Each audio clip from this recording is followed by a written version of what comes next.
No, I'm not an advertiser for Wawa Coffee. But, anyways, look, it's beautiful. Get down. There's the trail, only about 100 yards.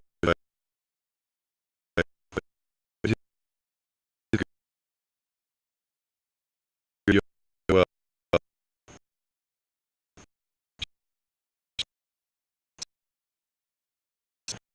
of the detail into the woods, you know. This is so pretty. Huh, Lucy?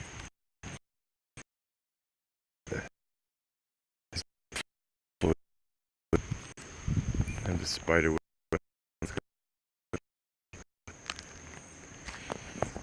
It smells like and pine trees.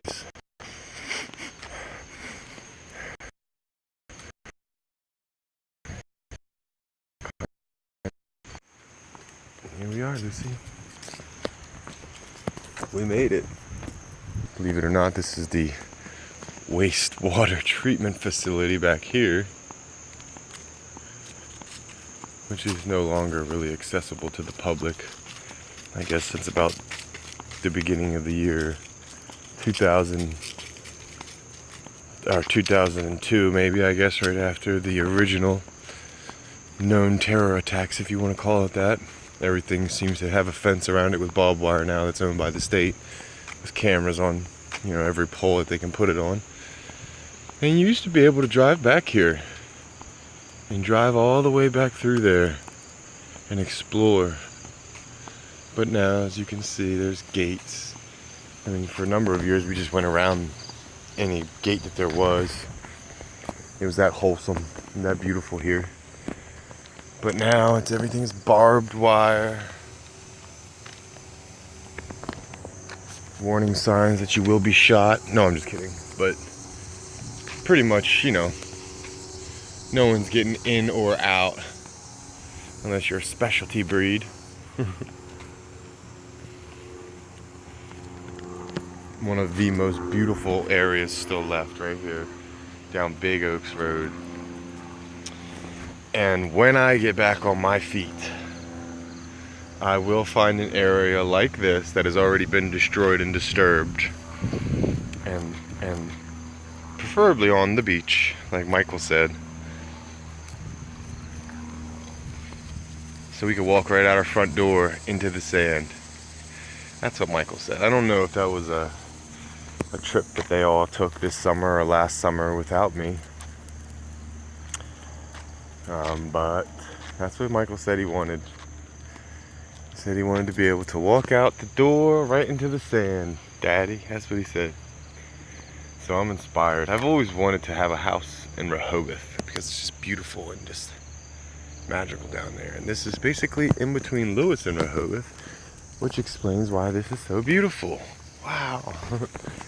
I can remember a couple stories right quick.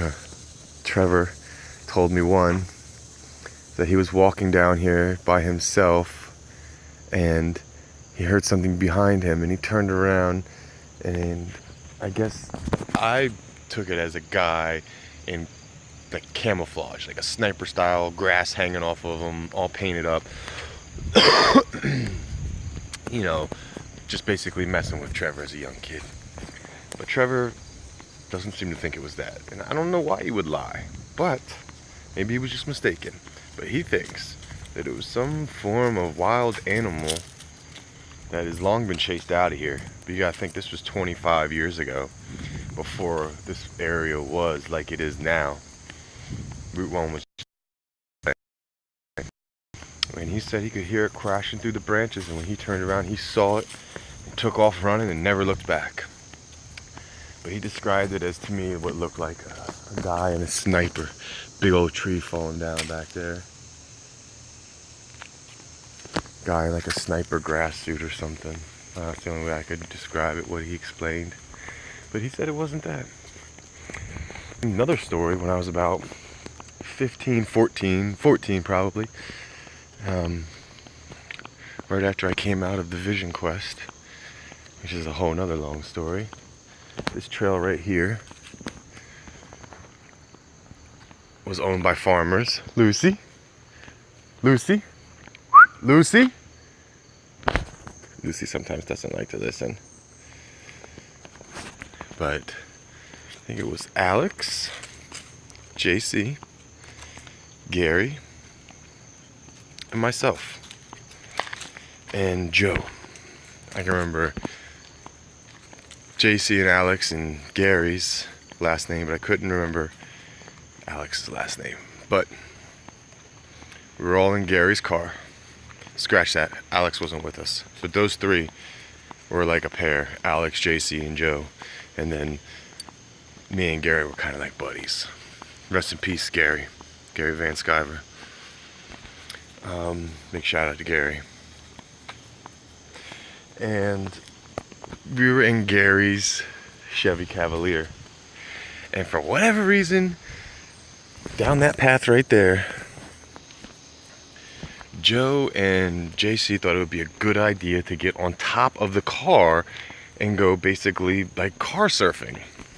I don't know, that sounds like a really good idea. Maybe Alex was with us, because I think I ended up in the back seat, so maybe Alex was with us. But I can remember that JC and Joe got on the roof. And of course, when you had two people on the roof, there was only one side that you could hold on to. You couldn't spread your arms across it. Across it. That's a new word. I just pronounce words how I want. And hold on to both sides. So basically, they should have locked arms and relied on each other. But Gary took a simple joke and was driving about 30 miles an hour and was fishtailing a little bit, and they told him to stop. I think they feared for their lives. And he made a joke out of it and said, "Oh, you want me to go faster?" So he sped up about 5 miles an hour and then fishtailed a little bit more. And it was just enough to throw JC off of the roof and into the bush. And it was this kind of bush right here, like these big vines and weeds and little trees and little saplings and stuff like that or whatever, but back on that trail. And it was basically where they'd been building railroads and just doing all kinds of stuff for the past 100 years and farming and everything. So it was just briar bushes and just material.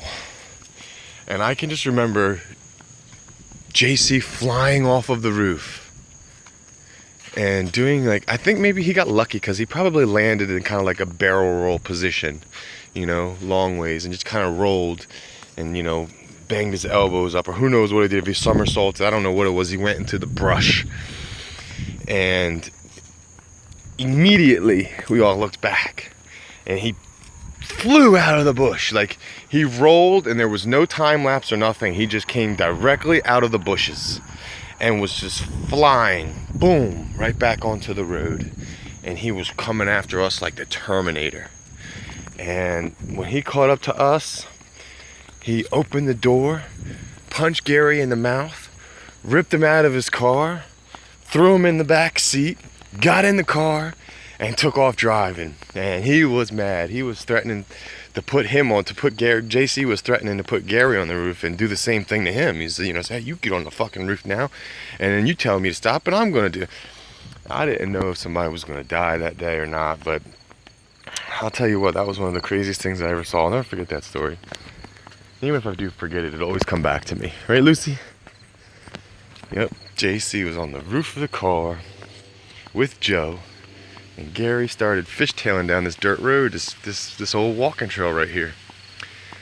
And he came off the roof of that car so fast and into the brush and came out like the Terminator, fucking running, full blast. And Gary did not want to stop at this point because he knew what was going to happen to him. And I didn't really know. I wasn't sure what was going to happen. I was just kind of just observing it all. But yep, he yanked open the door, punched him in the face once, threw him in the back seat, got in his car, and sped off and swerving down the road and cussing and hollering, all cut up, all bleeding, and all dirty and mangled up. But Yeah, it was a good story though. Good time, good memory. Look at this beautiful, beautiful home here. The Sussex Land Trust Wolf House. It sounds German.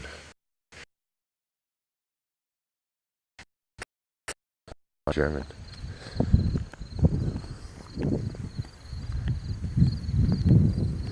There's even a camera up there. Crazy. We can't afford a trash can, but we got cameras in every direction. Lucy, look at you having a good old time out here, Lucy. You just having fun. God bless you. There's a good memory in my mind. All of the dogs that my pops or my Uncle Jimmy's ever had, like all running down the road with us while we're walking, exploring. Of course, it's not like that anymore. Now it's too many people and too many tourists, and you just get hit, and it's too dangerous out there now. But look at Lucy. Can you remember the dogs just running alongside of the road, exploring with us, walking, but staying with us just off in the distance, about 200 or 300 yards, but always staying with us, keeping up with us. And I'm sure even if I walk off, Lucy will eventually come to. And Lucy? Maybe not. She might be looking for a place to go to the bathroom. Don't go in there, you'll get lost, Lucy. Lucy! In the cornfield she goes.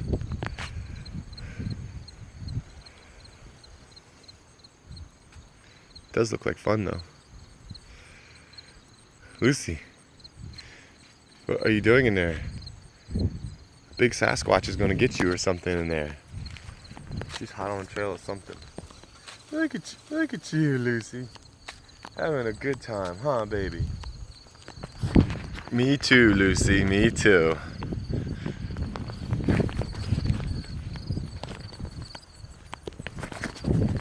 Wow, such a beautiful day.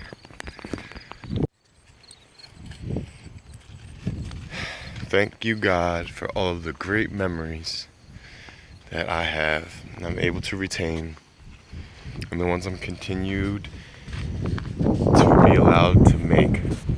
Lucy, you're gonna get lost in that cornfield. I don't want that to be one of our memories. This is the last time I saw my dog. She went into the cornfield. We like on Children of the Corn. They go in the cornfield all creepy, and you don't see them until it's too late or something. No. Excuse me. I don't know if I'm sick or if because I've quit smoking and, well, I want to say I've eliminated sugar, but they got the coffee, got the chocolate bar that I just had. So I've tried to eliminate sugar, but I don't know why, but it seems like this past month, even though I quit smoking cigarettes years ago, and any medicinal smokage has definitely gone away within the past 3 months. So I haven't anything, but I feel my lungs, maybe it's because they're clearing out. I do remember hearing that once you take yourself out of that poisonous environment, of the smoker's environment, it takes about 6 months for your lungs to heal and break up all that tar and nasty stuff in there. So I've had a little bit of a cough, and I feel like maybe I'm purging the toxins that were deep within my body since I was a youth, which now as an older person at 36. Lucy! What's up, girl? What's up, Lucy? Look at your shadow is getting tall. When your shadow gets tall, you know what that means. It's the end of the day. Or you can just look up in the sky and see the sun is getting low. But as an older gentleman, I wish I had never smoked a cigarette. Whew, when I said that, that brought back a lot of memories of when I was younger, because all the cigarettes and yucky stuff and alcohol is bad for you. So I just wish I never poisoned my body with that, only because I wanna stay here as long as I can. This beautiful country, this beautiful land, all of Earth. It's like a giant terrarium. It is. You know, the the moisture condensates up there, and then it falls down, and then it evaporates and condensates, just like a giant terrarium. Self-sustained. Kind of makes you wonder, you know, with the terrarium, some creator made it and gave it its initial kickstart, right? So that's definitely the way it is with us. You know, that's God. But although I have seen terrariums with just buckets of sand, I've left a bucket of sand on my porch for 5 years in Milford House. And that thing, it stayed green throughout the winter. I want to say there was little bugs in there and definitely plant life and lots of moisture just from the beach sand that was in there. Yeah, it was beautiful. I don't know what happened to it since I've left Milford, but I can tell you what, it was beautiful. Wasn't it, Lucy? Alright, to keep this vlog short, drive on tirelessly, and God bless you all.